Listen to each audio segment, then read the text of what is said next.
mga kababayan, ma'am sir. This is Jam, the Filipino channel ang inyong pong lingkod. So today is June 23, 2026. At tayo ngayon ay papunta dyan sa may San Antonio, sa may Pio Poncio Street, San Antonio, Project 7, Quezon City. At dadalhin po natin yan sa may Bangko Sentral ng Pilipinas, sa may P. Ocampo Street, Barangay 719, Malate, Manila. Sabog agad tayo sa traffic, tapos ang mura ng pamasahe. Ayan, so magbabalik po tayo mamaya unti po pag nakuha na po natin sila. Disclaimer lamang po ang content po natin ay kalsada at hindi ang passenger. Kaya naman sakasakali man po na may marinig kayo mga pangalan ng lugar, pangalan ng tao, pangalan ng organization sa government o private man yan, ay wala pong kinalaman ng channel na ito at wala pong pinapatungkulan. Lahat po ng pinag-uusapan dito ay pawang dito lamang po yan sa loob at wala pong pinapatungkulan sa labas. Magbabalik po tayo mamaya konti pag nakuha na po natin sila. Samantala makinig tayo ng mga nagbabagang balita at talakayan habang tayo ay papunta doon yan sa ating pick up area.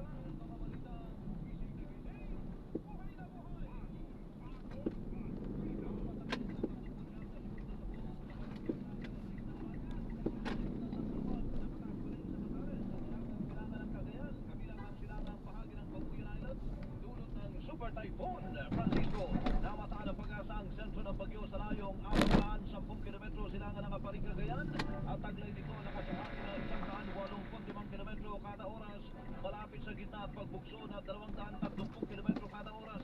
Gumikilos ang bagyo patungo sa kanluran, hilagang kanlurang direksyon sa bilis na 10 kilometro kada oras. Posibleng lumabas ng Philippine Area of Responsibility ang bagyo sa Biyernes na umaga. Bagong balita. 5 minuto na po, makalipas ang alas 6. Dalawang estudyanteng minor de edad na namaril sa San Jose National High School sa Tacloban City, Leyte kahapon, kung saan 3 estudyante namatay at 12 sugatan. Sinailalim na sa medical examination at paraffin test. Ayon kay Police Colonel Noelito Hetigan, Director ng Tacloban City Police Office, kuhaan ng mga suspect ng edad 14 at 15 ng 9mm at kalibre 38 na baril. Sinabi ni Police Colonel Alan Breco, tagapagsalita ng PNP, na ang 9mm na baril na ginamit ng 14 anyos na suspect ay pag-aari ng kanyang tiyahin na polis na nakatarangla sa Police Regional Office 8. Nakarehistro naman sa isang security agency sa Cebu City ang kalibre 38 na baril na ginamit ng 15 anyos na suspect. Inaalam pa kung kaninong gwardiya ito naka-issue. 40 basyo ng bala ang na-recover. Bagong balita. 6 na minuto na po, makalipas ang alas 6. PNP inaalam na kung may mga hakbang na ginawa noon ang pamunuan ng San Jose National High School sa Tacloban City, Leyte bago naganap ang pamaril sa Parlan kahapon na ikinasabi ng 3 estudyante. Napagalaman ng pulisya na dati nang nagpo-post sa social media ang 2 minor de edad na suspect ng mga mararahas na video, habang ang isa sa kanila may mga video rin ng pagpapaputok ng baril. Inaalam pa din kung ang mga baril na ginamit ng 2 suspect ay katulad sa mga armas na hawak nila sa isang social media post bago mangyari ang incident. Mga kapuso, meron po tayong bagyo at super typhoon pa itong ating Super Radyo PZW Pasay Bagyo. Panatili po ng Super Typhoon Francisco ang lakas nito habang pabagal na kumikilos sa karagatan ng Pilipinas. Namataan ang pag-asa ang sentro ng bagyo sa layong 410 kilometro silangan ng Aparing Cagayan. Taglay po dito ang lakas sa hangin na abot ng 185 kilometro kada oras malapit sa gitna at pagbukso maabot ng 230 kilometro kada oras. Kumikilos ang bagyo patungo sa kanluran, hilagang kanlurang direksyon sa bilis na 10 kilometro kada oras. Nakataas po ang signal number 1. Signal number Number 1 po sa Batanes. At saka hilagang bahagi po naman, hilagang silangan ng Cagayan. Kabilang po ang silangang bahagi po naman ng Babuyan Islands. Inaasahan pong patuloy na babagal ang bagyo habang kumikilos patungo sa hilagang kanlurang direksyon hanggang bukas po naman ng umaga. At itong bagyo na ito ay posibleng lumabas ng Philippine Area of Responsibility sa Biyernes ng umaga, June 26 naman. Nako, may baha.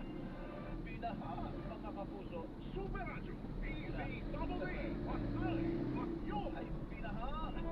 Ang ilang lugar po sa Visayas at Mindanao noong weekend, tulad ng pagulan na dala ng habagat na pinalakas ng bagyong Francisco. You know, sa Palawan, mga kapuso, Española, Palawan, hanggang tiptip daw ang baha sa isang elementary school sa Baniatan, Banitian. Yan. Ganon din sa Negros Oriental, ganon din sa Jansan, ganon din sa Ore Abansatos, Davao Occidental. Lahat na lang ay pinaha. Ganon din sa Palipang, Sultan Kudarat, baha everywhere. Yan na naman tayo. Gusto na naman yung ating mga flood control projects yan. Nalariba na naman sa ating basta katiwalian na yan. Ano po? Kinumpirma ng pag-asa na downburst ang naranasan kasabay ng severe thunderstorm sa ilang bahagi po ng Luzon noong linggo. Natatandaan nyo yung dyan sa Malabon. Di ba ka? Yung pinabagsak yung red post din ng kuryente. Kahapon niya nag-report eh. Yan daw ay kasali doon sa tinatawag na downburst. Yan. Iba naman itong termino na ito. Downburst.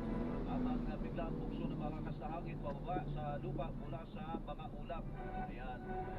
Mga kapuso, yan na yung rollback natin kanina. Sinubaybayan ni Mount de la Cruz. At sa abiso po ng kumpanyang langis ay hanggang 9 pesos at 4 centavos ang kanilang bawas presyo sa kada litro ng diesel, habang 3 pesos 90 centavos naman sa gasolina, hanggang 9 pesos at 80 centavos naman ang dagdag o ang tapyas ng ilang company sa presyo po ng kada litro naman ng kerosene. At ang inventaryo ng diesel at gasolina ng bansa sa ayon sa DOE ay tatagal pa ng mahigit sa 41 days, habang halos 130 days naman sa kerosene. At siyempre kahapon, maganda ang ating balitang nakuha mula sa mga LPG marketers. Yan ha. Bababa ng 12 pesos ang presyo ng kada kilo ng liquefied petroleum gas simula po sa darating na medyo naman Melo del Prado, sa Super Radio, DZWB. Secretary ka rin, DOE. Bago-bagong sitwasyon. Ngayong araw po lamang ay nagkaroon muli ng mga pagbabago dulot ng geopolitical tension sa Middle East. Dahil dito, patuloy natin minamonitor ang mga pag-unlad kaugnay ng principal. Kung may mangyari man today o bukas, hindi po dapat iiba ang presyo. May nakita po kayong napapalit o sabihin dahil po sa report po ang magsasara na naman. Hindi po tama yan. Secretary Sharon Garin, ang Department of Energy, mga kapuso, ang ating pong narinig. At para hindi kayo mauli sa mga balita, may tutok na dito sa Super Radio DZWB.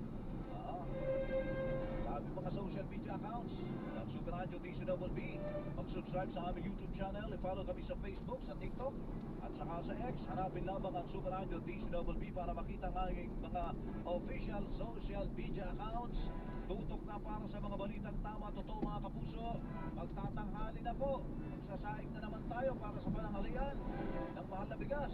Alas 6:37 na po ng umaga. Radyo na TV para ba ng fake news, dapat totoo. Melo del Prado, sa Super Radio, DZWB.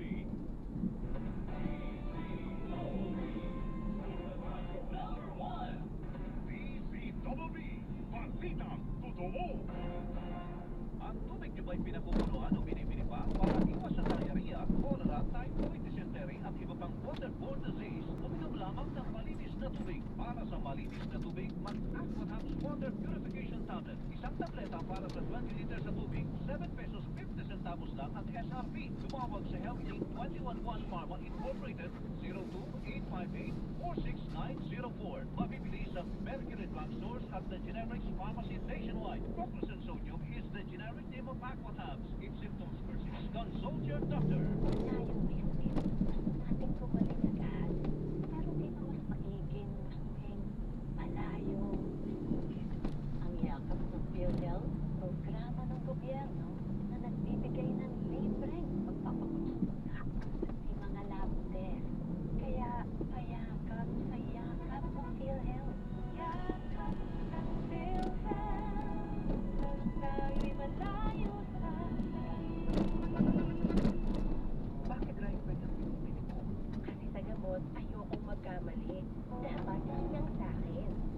Kasi personal sa akin ang pagbili ng gamot.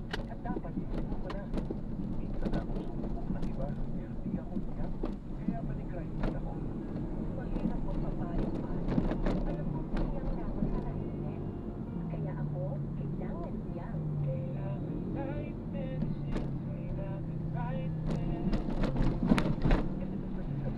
Pagdating sa gamot, kailangan yung iyak. Kailangan right medicine.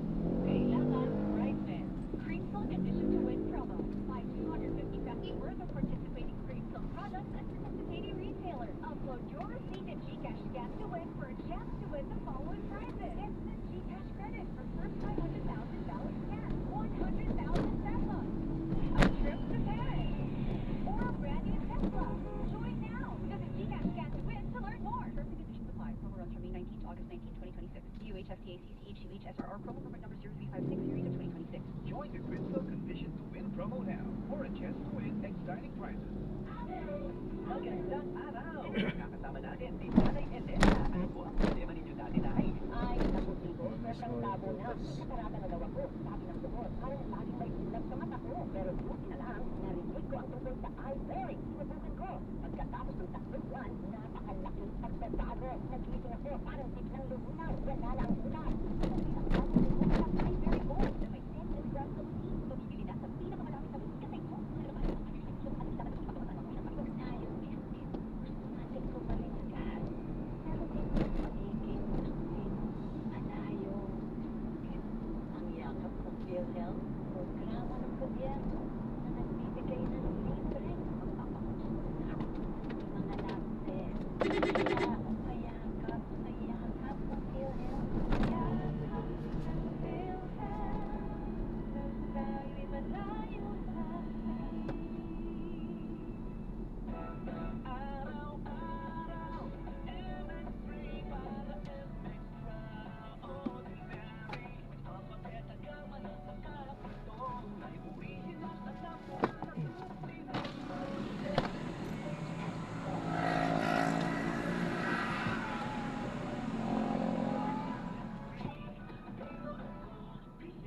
I am Dulce, your power singing tita. Sa MX3 capsule, dito ako believe. Mahalagang paalala, ang MX3 capsule hindi gamot at hindi dapat gamitin o gamot dahil sa pinagsasabi. Sa masama, mga kapuso, naku. Daming napatay ang baril na yun. Criminal liability. Maraming asawang pulis. Isa sa mga asawa nila yung baril.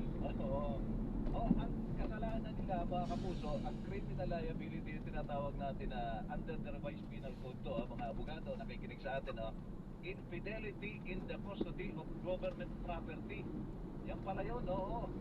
Pag nang baril mo, mga kapuso, kung saan ka napunta, due to negligence, abandonment, magiging accountable ka dyan. Pwede kang maparusahan under Article 226 of the revised penal code. Hindi lang yun, hindi lang criminal liability, pati administrative liability. Yun, grave misconduct yan, mga kapuso. Ayan, pwede kang ma-relieve o ma-suspend o ma-dishonorably discharge o ma-dismiss pa with forfeiture of retirement benefits, perpetual disqualification from holding public office, mga ganun mo baga. Ayun, sa security agency naman, nagpamay-ari ng baril o security guard o security agency, baka malagay sa alanganin yung lisensya ng inyong kumpanya. Ayan. So mga kapuso, yun po ang istorya niya. So dapat ito, puso ito ba? Paano basta na po kayo mga baril na ganyan, mga minorities dyan, na sila pong mga nagsibag putok doon sa isang, tatlong patay. At dalawa na yung mga nasugatan po, mga kapuso. Teka muna, Super Radio, baril ang pinag-uusapan. Pero Delgado, Ayos. Super Radio, DCWD. Kay Mark Bacalalat, ilang pang baril na nakarehistro kay Senator Ronald De La Rosa ay sinuko ng kanyang kampo ayon sa PNP. Mark Bacalalat, Mark! Morning! Super Radio. Pero pagkabinon sa mga puso kanagsakan, anin sa parienta. Ang nagsuko ng kampo ni Senator Ronald de la Rosa sa Pilipinas ng Pulisya. Ay naman sa mga agent ng PNP, Public Supervision Office, na ang suko ang mga almas ng sinatawan ng Senador po sa kanyang tahanan. Ito na kami para sa dati sa pagpapatan ng mga halaga. Ay bilang pagdating sa revocation o pag-bounce sa license to own and possess firearms at firearms registration ng senador matapos ang desisyon ng arrest warrant ng International Criminal Court. Pinasuwa naman ng PNP Firearms and Explosives Office at ng Regional Civil Security Unit Police ang pagsuko ng mga baril. Dahil sa mga sinubong baril, umakyat na sa 26 habang bilang ng mga armas sa buong ng kampo ni De La Rosa. Dapat sa patay sa record ng SEO, si De La Rosa ay nagmamayari ng 117 ng mga baril. Umaasa naman ng PNP na masusunod pa ang pagsusuko ng baril ng senador. Ako sa may paalala ng CMA, Super Radio, DCWPS, balitang totoo. Salamat Mark Bacalalan.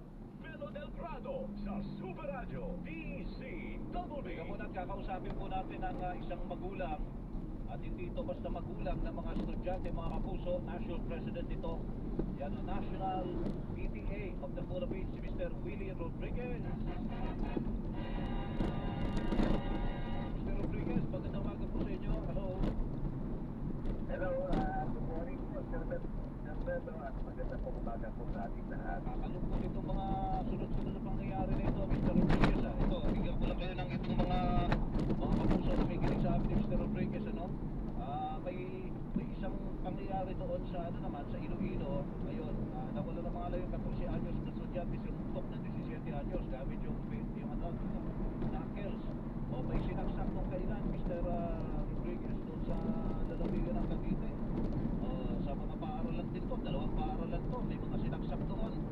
May mga sexual harassment pa doon sa Parañaque National High School. At saka itong pinakamatindi kay Mr. Rodriguez, yung napatay doon sa San Jose National High School, 2 bata, minordidad, namaril, naputok. Naku, ano ba ang inyong saloobin at pananaw tungkol dito, Mr. Rodriguez? Ito po isa nakakalungkot na pangyayari po, nagiging nalagpunto na hindi na po magandang pangyayari sa ating pwedwela. Siguro po dapat makita na po ng ating gobyerno, ng ating mahal na Pangulo at ng ating Secretary Angara to activate ating mga school community friendly schools, ang mga PTA po,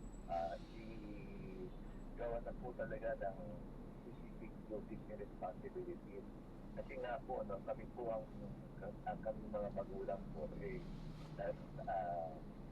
kami lang po ang pwede po umaksyon sa ganito mga paraan. Kasi kami po ang nasa ating mga barangay sa paglabas ng school at based sa magulang ng ating mga anak. Anong pwedeng gawin po ng PTA po para sa security ng mga estudyante po natin at ng eskwelahan po, Mr. Rodriguez? Pwede ba kayong magpapala po yun, lalo sa mga public school po? Alam naman natin na yung classroom nila, problema na nila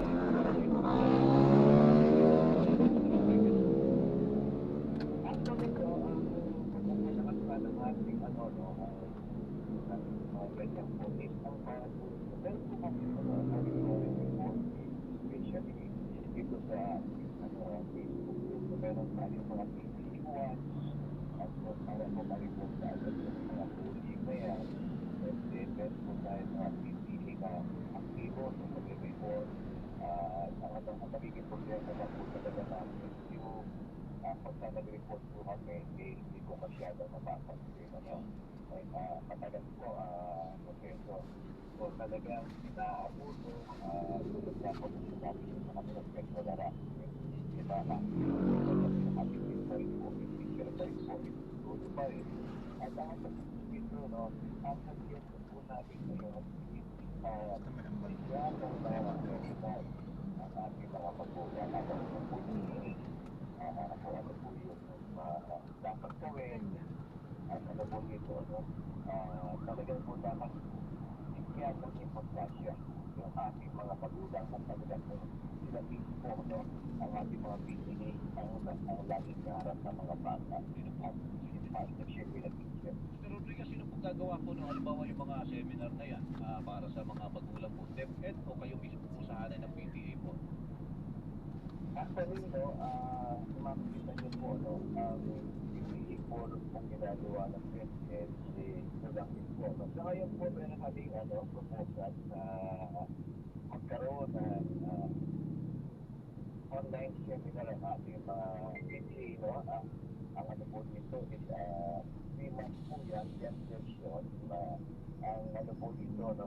Ang mga PTA po ipupunta po sa school sa ICT o kaya ating mga ano is mag-stay sila doon ng 2 oras para sa seminar, hindi po sa cellphone para po ma-activate yung ating mga mapanapit yung ating mga PTA sa loob ng school, ano? Meron po kami i-proposal po natin is yung sa paggamit ng AI, bullying, reporting, monitoring.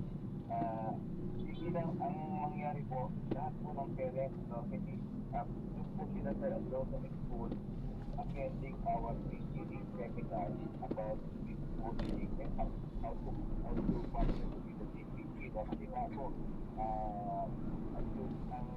hindi na po paniningilan po hindi mas maging studi ng PTA, no?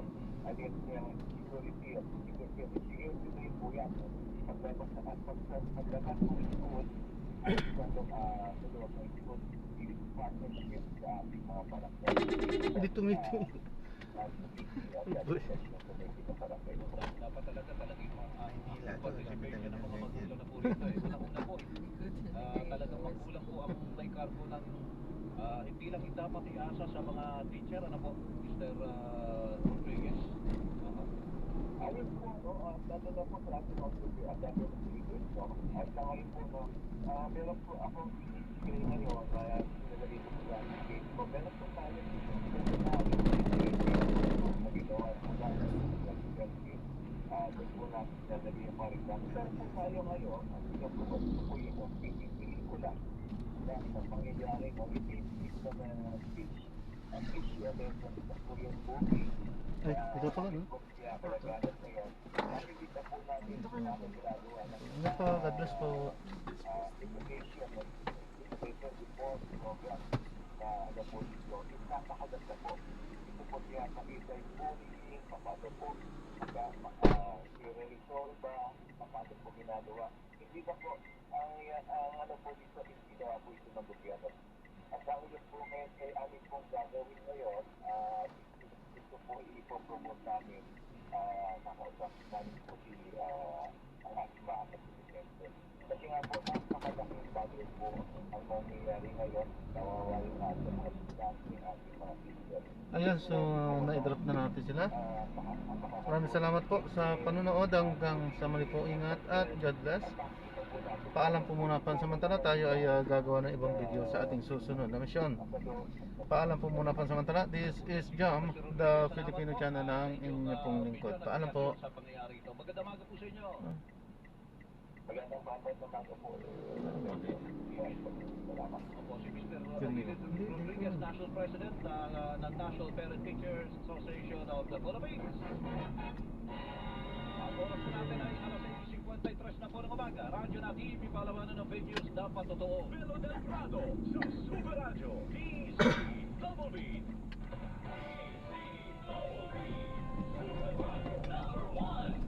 DCWB, Balitas Totoo. Tayo na sa iyo, tayo'y mapatingin. Tayo na sa iyo, sila'y eksperto magagaling. Sa iyo, inyong basta ay mahalin. Iyo, executive optical, ang optical. Iyo, executive optical, ang eksperto magagaling. For state-of-the-art facilities, expert eye care, and affordable eyewear, come to EO Executive Optical. EO Executive Optical. Love your eyes. Ang tubig niyo ba'y pinakukuluan o binibili pa para iwas sa diarrhea, cholera, typhoid, dysentery? Hindi na ako magpapar. Ihi lang ako sa group. Thank you, thank you. Water purification tablet. Isang tableta para sa 20 liters na tubig, 7 pesos 50 centavos lang ang SRP. Lumawag sa Healthy 211 Pharma Incorporated 02-858-46904. Mabibili sa Mercury Drug Stores at the Generics Pharmacy nationwide. Properson Sodium is the generic name of Aquatab. It's in persist, consult your doctor. Ang galing! matagalan. Parang tayo lang, Han. Everest Appliances. Babe, ano ever best decision mo in life? Siyempre, building a home with you. Everest Appliances. Health, wellness, energy saving. Everbest from Everest. Everest Appliances, bringing quality and wellness close to home. Health, wellness, and energy saving. Everbest from Everest. Ang tubig niyo ba'y pinakukuluan o binibili pa para iwas sa diarrhea, cholera, typhoid, dysentery at iba pang waterborne disease? Uminom lamang ng malinis na tubig. Para sa malinis na tubig, mag-Aquatabs Water Purification Tablet. Isang tableta para sa 20 liters na tubig, 7 pesos 50 centavos lang ang SRP. Tumawag sa HealthLink 211 Pharma Incorporated 02-858-46904. Mabibili sa Mercury Drugstores at the Generics Pharmacy nationwide. Crocus Sodium is the generic name of Aquatabs. It's in disease, consult your doctor. Creamsol Condition to Win promo. Top 250 best worth of participating Creamsol products and participating retailers. Upload your receipt and GCash scan to win for a chance to win the following prizes. Instant GCash credit for first $500,000 scan, 400,000 pesos, a trip to Paris, or a brand new Tesla.